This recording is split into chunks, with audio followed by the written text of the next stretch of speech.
A young nurse once called a billionaire saying, "Your daughter is lying unconscious on the street." What happened next profoundly shook him. The Manhattan sidewalk was a blur of briefcases, honking taxis, and a sky slowly fading into dusk. Rush hour had arrived in full force, filling the air with impatient footsteps and clipped conversations rising between buildings. Natalie Reed, chapter 26, dressed in navy blue scrubs and white sneakers, weaved through the crowd with a tired yet steady rhythm. Her long blonde hair was pulled into a loose ponytail beneath her jacket hood, and her ID badge bounced softly against her chest with every step. Her shift at St. Vincent's Pediatric Ward had just ended after 12 hours, 2 emergencies, and a spilled apple juice incident. All she wanted was to get home, shower, and fall into bed. That was until she saw her. Near the corner of 64th and Lexington, right beside the crosswalk, a tiny figure lay crumpled on the pavement. She was unnoticed, or worse, ignored. It was a little girl no older than 3. Natalie's body reacted before her mind could fully process what she saw. She dropped her tote bag, rushed over, and knelt down. "Sweetheart, can you hear me?" Natalie asked. The girl's skin was pale, and her lips had a faint blue tinge. Her breathing was fast and shallow, and her limbs twitched slightly. Natalie quickly scanned for injuries. There was no blood, no trauma, no visible wounds. However, she instantly recognized the signs. It appeared to be a hypoglycemic episode, low blood sugar, possibly combined with panic-induced hyperventilation. The little girl was experiencing a mild seizure. Natalie reached into her coat pocket and pulled out the emergency ginger candy she always kept for patients. Unwrapping it quickly, she gently coaxed it between the girl's lips while softly rubbing her back. "You're okay, baby. I've got you," she whispered. The little girl did not respond, but her convulsions began to slow. Natalie gently cradled the child in her lap, supporting the back of her head with one hand and tracing small, soothing circles along her spine with the other. She began to hum softly an old lullaby her foster mother used to sing to her. The busy world around them didn't stop. People continued to walk by, their eyes skimming past, as if this were just another New York moment to ignore or avoid. Natalie simply tuned them out. She then reached into the girl's coat pocket, searching for any form of identification. Her fingers found a small, neatly folded piece of paper. In clear block letters it read, "Ava Wells. In case of emergency, call this number." Below the words was a handwritten string of digits, a phone number. Natalie didn't hesitate. She pulled out her phone with one hand and began to dial. 1 ring, then 2. A sharp, low, and controlled voice answered, "Who is this?" Natalie responded, "I'm a nurse. I found a little girl, Ava, unconscious near Lexington and 64th. She's awake now, but she's disoriented. I believe it was a hypoglycemic seizure." The voice on the other end commanded, "Don't move. Stay with her. I'm coming." Then a click. There was no name, no questions, just a terse command followed by a dial tone. Natalie blinked at the abruptness, then glanced down at Ava. The little girl's small fingers had curled tightly around Natalie's thumb. She was still trembling, but now conscious, her eyes glazed with tears, yet fixed on Natalie's face. "It's okay, sweetheart. Someone's coming for you," Natalie whispered, rocking slightly and humming again as the girl's breathing slowly steadied. 17 minutes later, a sleek black Bentley glided to a stop at the curb, and the distant sirens of Manhattan faded into a hum. Natalie remained crouched beside the little girl on the sidewalk, her arm wrapped protectively around Ava's shoulders as the child leaned into her chest. Ava's breathing had steadied, and color had returned to her cheeks. It was only now in this brief lull that Natalie allowed herself to look up. The man who had just arrived stood motionless, his tall figure casting a long shadow over the concrete. It was Grayson Wells. His name hadn't been spoken aloud, but it was etched into every headline, every finance article, and every magazine cover over the past 5 years. In person, he was even more intense, an expensive suit tailored with precision, a sharp jawline, and eyes colder than a December wind. Yet, as he looked down at Ava, something in his rigid posture seemed to crack. His voice, though calm, wavered slightly as he asked, "Is she all right?" "She's stable now," Natalie said softly. She experienced mild hypoglycemic shock, likely from not having eaten for hours. Combined with emotional distress and exhaustion, it triggered panic and her collapse. "She's okay, but she needs rest water and food." Grayson's lips parted, but no sound came out. Behind them, his security team maintained a respectful distance. No one dared to interrupt. Natalie carefully adjusted Ava's coat and continued gently. She must have been crying for quite a while. Her tear ducts were dry, and her shoes— Natalie nodded toward the child's pink flats, which were worn thin. She must have walked for blocks. Grayson muttered, she wasn't supposed to be alone. No explanation followed, just a clenched jaw and a deep inhale that failed to steady him. The painful truth was slowly beginning to reveal itself. Earlier that afternoon, the car had been parked near Madison. The nanny had briefly left to grab coffee, assuming Ava was still asleep in the back seat, but the doors hadn't locked properly. The girl had woken up alone, frightened, and wandered into the overwhelming crowd. It didn't take long for hunger to strike, then panic, then silence. Grayson took a step forward, reaching for Ava, but the little girl, still clinging tightly to Natalie's jacket, whimpered. "Daddy," she whispered, barely audible. Yet she didn't let go of Natalie. Natalie offered a small, reassuring smile. "It's okay, baby. He's here," she gently said. She then began to carefully loosen the girl's fingers from her coat sleeve, placing Ava's small hand into her father's. Natalie looked up at Grayson, and for the first time their eyes met fully. Something in her gaze made him hesitate. There was no fear, no awe, just clear, steady compassion. He reached into his coat, pulled out a slim money clip, and offered her a folded bill. Natalie shook her head almost instantly. "I didn't stop to be paid," she stated simply. "Then take it as gratitude." He insisted, his voice cool and controlled, like a man unaccustomed to hearing no. Natalie's eyes didn't flinch. "I don't need your money," she replied firmly. "Just make sure she eats something and doesn't get left alone." She stood up slowly, brushing her knees. "I have to get going." Ava's small hand reached out again sleepily, whispering, "Don't go." Natalie knelt one last time. "You're safe now, sweetheart. Your daddy's here." The little girl closed her eyes. Natalie rose and took a step back. For a moment, Grayson said nothing. He watched her turn her blonde hair, catching the golden light of the sunset as she blended back into the city's flow, her boots steady on the pavement. She didn't look back, and he couldn't stop watching her disappear. She walked 6 blocks before she finally exhaled. Her hands were still shaking slightly, not from fear, but from that familiar echoing weight that always followed moments like these, moments when the world presents you with a choice: walk by or kneel down. Natalie Reed had chosen to kneel, just as she had when she was 10 years old and her foster sister collapsed on a public bench. Back then, no one stopped to help, not even when Natalie screamed for assistance. That memory never left her. It followed her through every foster home, every job, and every exam in nursing school. It was precisely why she didn't hesitate today, because she knew intimately what it felt like to be invisible.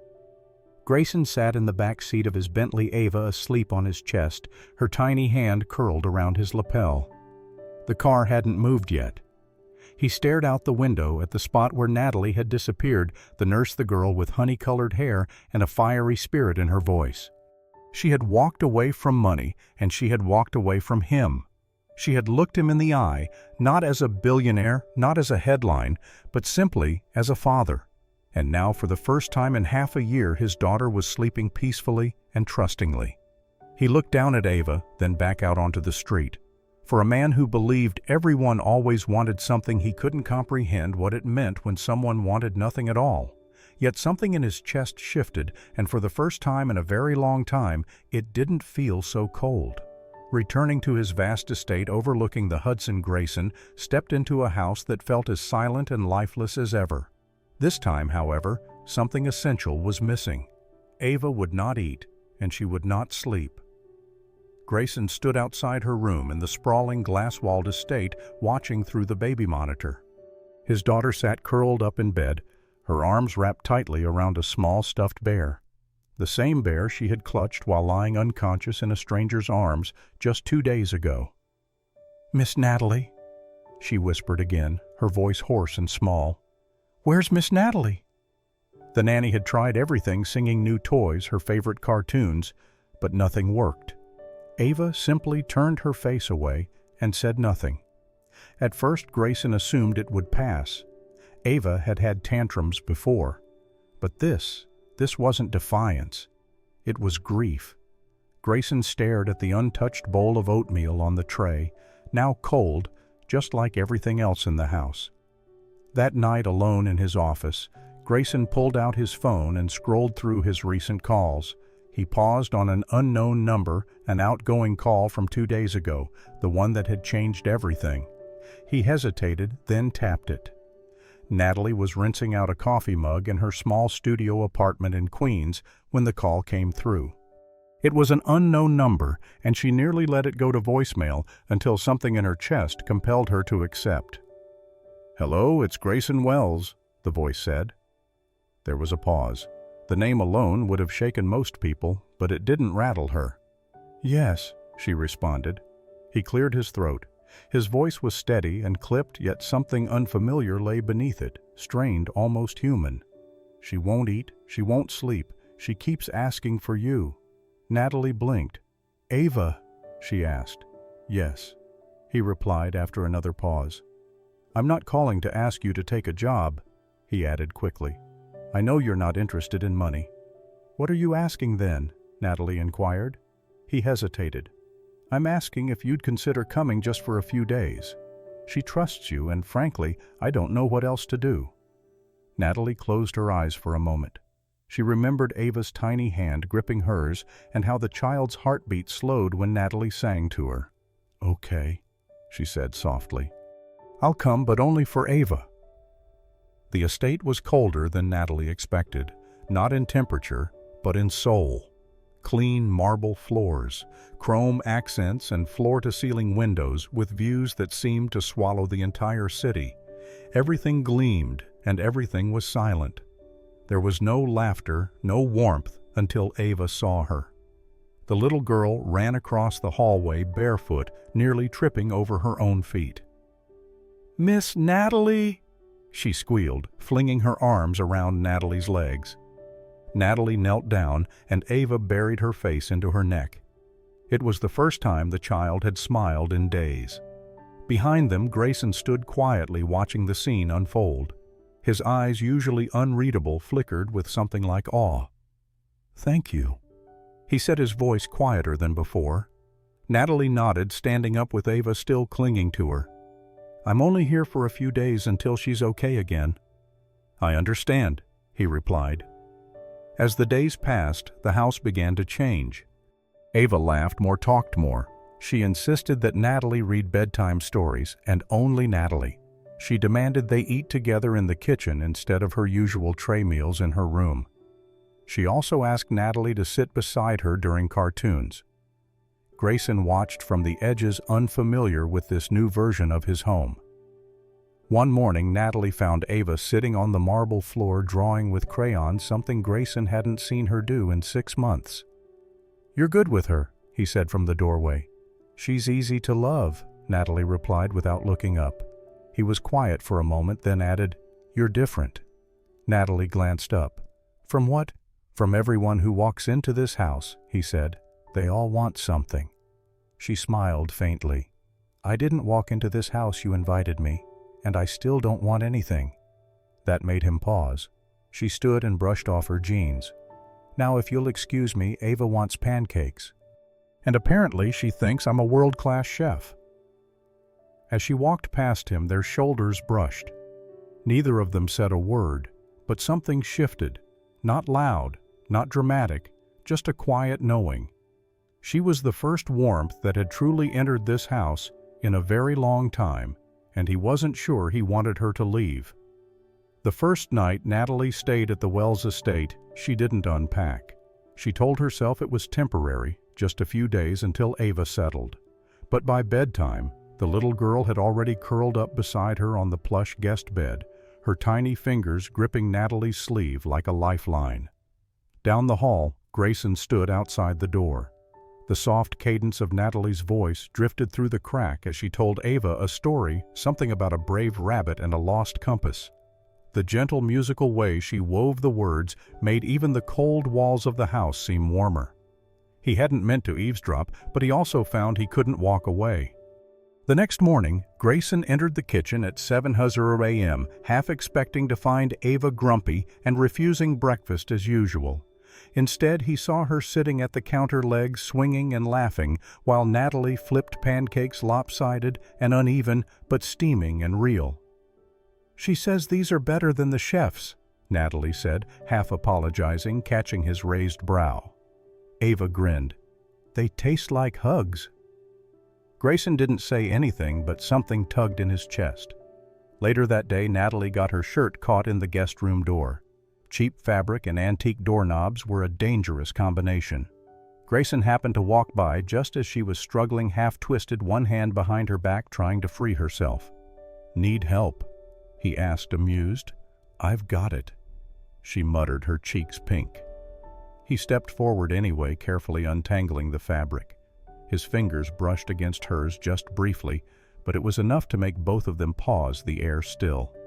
Her eyes flicked up wide and uncertain. He stepped back. "That door's the jealous type," he said awkwardly before walking off. That night, Ava refused to eat dinner unless Miss Natalie joined them. When the housekeeper tried to serve Ava separately, the girl pushed her plate away, crossing her arms. "Family eats together," she declared. Grayson looked at Natalie. "I suppose that's non-negotiable," he conceded. So they sat 3 plates at one table, no suits, no oppressive silence. Natalie tried to keep the conversation light, commenting on the artwork. Grayson, surprising even himself, admitted that one piece had been upside down for 6 months before he noticed. Ava giggled and Natalie laughed. And then it happened. In the middle of chewing a bite of mashed potatoes, Ava looked up and said plain and simple, "I want to live here forever, if Natalie stays." The fork froze in Grayson's hand. Natalie blinked. "I mean it." Ava added, her eyes bright. "This house feels happy now." Grayson looked across the table. Natalie didn't smile with triumph or surprise, but with something softer, understanding. She reached for Ava's hand and gave it a gentle squeeze. "She makes me feel like Mommy used to," Ava whispered. That night, when Ava was asleep and Natalie stood in the hallway brushing lint off her shirt, Grayson finally spoke. "I don't know what you're doing," he said quietly. Natalie turned. "Do you want me to stop?" He shook his head. "No, I think I'm just not used to it." "To what?" she asked. "To the quiet, being filled with something other than loneliness." Natalie's eyes softened. "I'm not here to replace anyone," she said. "I know," he responded. She hesitated. "But sometimes people walk into our lives and remind us what feeling alive looks like." He didn't reply, just nodded. Behind them, Ava stirred in her sleep. And for the first time in months, the Wells estate did not feel like a museum of grief. It felt like a home. It started with a laugh. Ava had slipped out onto the balcony just after lunch. The sky had shifted suddenly, with dark clouds rolling in like a curtain being drawn. A burst of spring rain poured over Manhattan, cool and chaotic. Ava, barefoot and spinning in her pink dress, shrieked with delight. By the time Natalie found her, Ava was soaked through, her cheeks flushed and her hair sticking to her face. "Ava," Natalie cried, rushing forward with a towel. "Sweetheart, you'll get sick." The girl only giggled. But by nightfall, the fever had set in. She shivered beneath layers of blankets, her tiny body curling in discomfort. Her forehead was burning and her breathing grew shallow and uneven. Natalie stayed at her side, pressing cool cloths to her skin, whispering softly, and checking her vitals every hour. She prepared a lukewarm bath to lower the temperature, coaxed small sips of water into Ava's mouth, and rubbed her back gently until the child finally fell into a restless sleep. Grayson had stormed into the room when he heard Ava was sick. "She was on the balcony." His voice was sharp, too loud, and filled with icy fury as he turned on the young nanny. "You let her out there alone. Are you completely incapable of—" "Grayson?" Natalie's tone cut clean through the tension, making him turn startled. "Yelling won't help bring her fever down," she said, calm but firm. "If you want to help her, lower your voice. She needs to feel safe right now." For a second, he looked like he might argue, his jaw clenched tight. But then, without a word, he turned and left the room, the door closing behind him with a soft but final click. Natalie stayed all night. She didn't sleep, only dozed in a chair beside Ava's bed, waking every 20 minutes to check her temperature, change the compress, and whisper words of comfort. It was almost midnight when the fever finally broke. Ava's breathing steadied, her cheeks cooled, and her small fingers clutched Natalie's in her sleep. Natalie exhaled, exhausted but relieved. She rose quietly, tucked the blanket around Ava, and stepped out into the dim hallway. The house was still, but as she passed the music room, something caught her ear, an odd, broken sound. She stopped. Inside, Grayson sat slumped at the grand piano, not playing, just sitting. His head rested against the keys, the soft, discordant notes pressing under his weight. His shoulders shook, silent but raw with emotion. He did not hear her approach. Natalie stood there watching the man no one ever saw vulnerable, the man the world knew as a tech titan, untouchable and precise, now folded into himself, unraveling. She didn't speak. She simply stepped forward and rested her hand gently on his shoulder. His breath caught. He didn't look up but whispered, his voice cracked and low, "I don't know how to be a father." There was a beat of silence. "I can run billion-dollar meetings, negotiate contracts that shape markets, but I look at her and I freeze. She deserves someone better." Natalie knelt slightly so they were at eye level. "You are not a bad father, Grayson," she said softly. "You are just grieving, and maybe forgetting that she is grieving too." That sentence landed like a quiet bell in a cathedral, soft but impossible to ignore. He finally looked up at her, his eyes red, tired, and wide, with something like realization, like gratitude. The silence stretched between them, but this time it wasn't heavy. It was tender. A new kind of understanding passed through it. Grayson didn't try to apologize, and Natalie didn't ask him to. Some things were better carried in silence. And that night, for the first time since his wife's funeral, Grayson Wells allowed someone to see the storm inside him. For the first time, he did not weather it alone.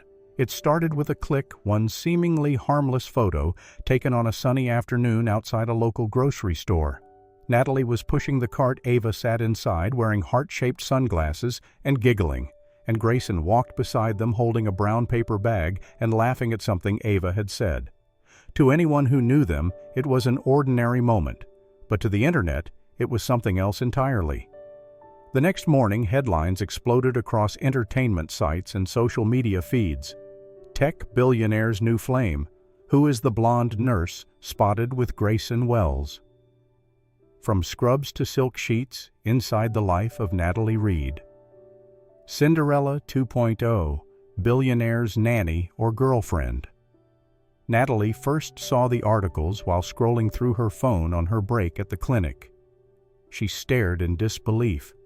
Her inbox was flooded and her phone rang with calls from numbers she didn't recognize. By noon, coworkers were whispering behind her back. She caught fragments in the hallway. Is it true she's dating him for real, smart girl, landing a guy like that? At the preschool, Ava wasn't spared either.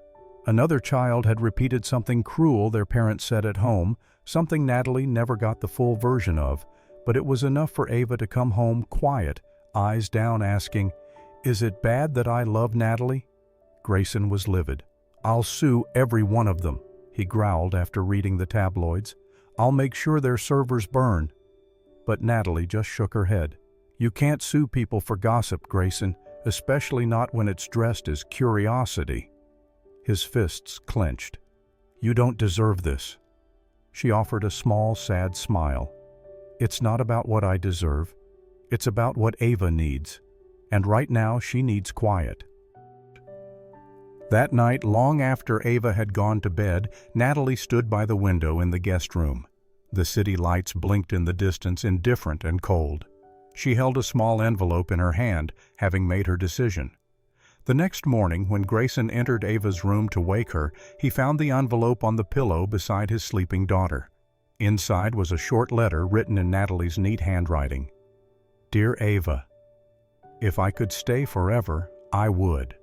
But sometimes grown-ups have to leave not because they stop loving someone, but because they love them too much to let the world hurt them. You're the brightest star in the sky, and don't let anyone ever tell you differently. I didn't stay for your daddy's money. I stayed for your smile, and maybe a little for his. Love always, Natalie. Grayson stared at the letter for a long time. He read it once, then again, then a third time slower. The room felt smaller, the silence louder. Down the hall, the guest room was empty. Her things were gone. Her scent lingered faintly lavender, and something warmer, something he couldn't quite name. He found Ava sitting on the stairs with her stuffed bear, the one Natalie had sewn back together 2 weeks ago after it lost an ear. Her face was pale. She didn't ask where Natalie went. She already knew. Grayson crouched in front of her. Do you want to talk? Ava shook her head, then whispered, Is it my fault? His throat tightened. No, he said, his voice low. No, baby. None of this is your fault. But deep down, Grayson knew he had failed to protect the only woman who had ever truly made this house feel like home. And for the first time, he realized he hadn't just lost her for Ava. He had lost her for himself. The silence in the Wells estate was not the peaceful kind. It was hollow. Ava stopped singing, she stopped asking questions, and she stopped smiling. She carried her bear with Natalie's stitching, still holding the left arm in place everywhere she went. During breakfast, during her naps, even when Grayson tried to distract her with toys or take her to the park, the bear remained cradled in her arms like a lifeline. Grayson tried to fill the void. He rearranged his schedule, canceled meetings, and sat beside Ava during her piano lessons. He even tried reading to her before bed. But the sparkle that Natalie had somehow unlocked had vanished, and he couldn't bring it back. One night, he found Ava curled up in Natalie's old guest room, asleep on top of the bed she used to occupy. Her tiny fingers were wrapped around the edge of the pillow, and her eyes were swollen. Grayson stood in the doorway, something in his chest cracking quietly. Downstairs, he poured himself a drink, but instead of sipping it, he reached into the drawer where he'd kept her letter, the one she left on Ava's pillow, and unfolded it once more. I didn't stay for your daddy's money. I stayed for your smile and maybe a little for his. He read the words again, his eyes tracing every loop of her handwriting. She had been here for them for real, and he had let her walk away thinking she didn't belong. With a deep breath, Grayson pulled out his laptop. He searched every hospital and clinic in the city trying to trace her. There were no results until a memory surfaced, something she'd said casually over breakfast one morning. When I was a kid, there was this little community center on 112th. I'd sneak in just to watch the nurses. They treated people like they mattered. He called his driver. 30 minutes later, he stood outside a brick building with peeling paint and a hand-lettered sign that read, Midtown Wellness and Outreach Center. Inside, the air smelled of hand sanitizer and strong coffee. A nurse in blue scrubs, her silver hair pulled into a neat bun, looked up from the reception desk. Can I help you, sir? Grayson stepped forward, unsure how to begin. I'm looking for someone. Her name is Natalie Reed. She was here once, maybe volunteered. The woman's face softened at the name. Natalie. She nodded slowly. She was here. She doesn't stay in one place long. Grayson's heart sank. Do you know where she went? No, the nurse said gently. But I know why she left. She paused, then added, Natalie comes to places like this not for the pay. She comes because people here are forgotten, and she remembers them. She always does. Grayson looked down, fingers tightening around the strap of his watch. I need to find her, he said quietly.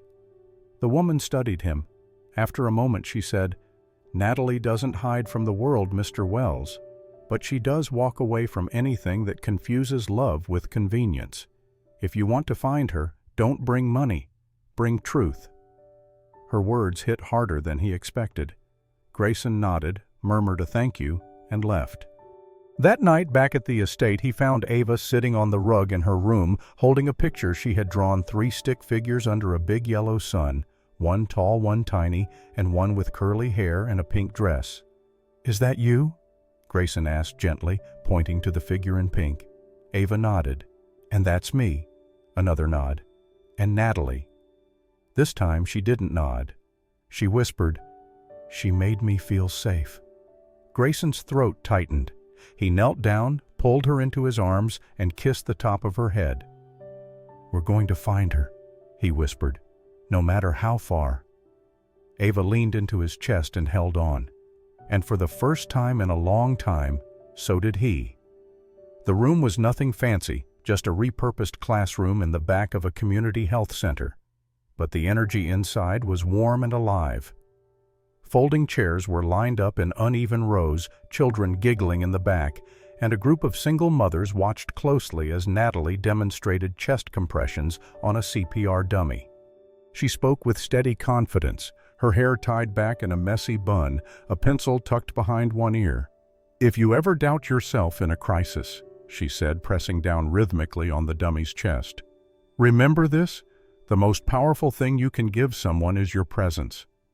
A few women clapped, and one even wiped away tears. Natalie stood dusting off her knees with a laugh. That was when the door creaked open at the back of the room and heads turned. Natalie glanced up and stopped mid-breath. Standing in the doorway was Grayson. He wore no suit, no security detail, no tie, just a plain white button-down shirt with rolled sleeves and jeans. Ava was nestled on his hip, wearing a sunflower dress and clutching her bear. In his other hand, he held a small, handcrafted wooden box. Natalie blinked, stunned, her voice caught in her throat. Grayson stepped forward gently, carefully, as if he were afraid she might vanish again. "I'm sorry to interrupt," he said, his voice softer than she'd ever heard it. The room quieted. Natalie barely whispered, "What are you doing here?" "I came to return something," he said, his gaze never leaving hers. "Or maybe to ask if you'll let me keep it." He looked briefly at the women in the room, then back at her. "You saved my daughter's life," he said clearly, "and mine." He took another step forward. "But I don't want to pay you back, Natalie. I want to earn what you gave us every single day for the rest of my life." Soft gasps rose from the crowd. A few women nudged each other, smiling. Natalie's eyes brimmed with tears, but she didn't move. She couldn't. Then Ava whispered almost shyly into the mic of her father's chest, "Can we keep her, Daddy?" The room melted. Grayson knelt down, not in a grand gesture on a red carpet, but right there on the tile floor of a health center, surrounded by plastic chairs and strong women. He opened the box. Inside was a simple silver ring, smooth and unpolished, engraved with just 4 words on the inside band, "Stay as you are." No diamonds, no logos, just truth. "Will you come home with us?" Grayson asked, his voice shaking. "Not to the house, but to us. To the family that isn't whole without you." Natalie didn't answer with words. She dropped to her knees in front of him and wrapped her arms around both of them. Ava giggled, stuck happily between them, and the entire room erupted into soft claps and misty eyes. 2 months later, the garden behind the health center had been transformed. Wildflowers danced in the breeze, string lights hung between old wooden posts, and the scent of homemade food filled the air. There was no orchestra, no velvet aisle, just a hand-painted sign that read, "Love is not what we buy, it's what we choose," over and over again. Natalie walked down the aisle in a cream dress sewn by one of the center's volunteers. Grayson stood waiting beneath a wooden arch that Ava had helped decorate with paper sunflowers. The guests were nurses, single mothers' children Natalie had mentored, volunteers who had once been patients, the forgotten, the brave, the real. When Grayson took her hand, he whispered so only she could hear, "Thank you for not spending the card that day." She smiled and whispered back, "I did spend it. I used it to buy your attention." He laughed, and so did she. And Ava, standing proudly between them, grinned and shouted, "Now can we all go home?" And so they did, not to a mansion, but to a life filled with hands held, truths told, and hearts chosen day by day, moment by moment, together forever. If this story touched your heart, just as Natalie's kindness touched Grayson's life, don't forget to click that like button and subscribe to Soul-Stirring Stories for more emotional, deeply human tales like this. Leave a comment below. What would you have done if you found Ava on the street? Share this story with someone who believes love can break through any wall, even the coldest heart. Until next time, stay kind, stay human, stay stirred,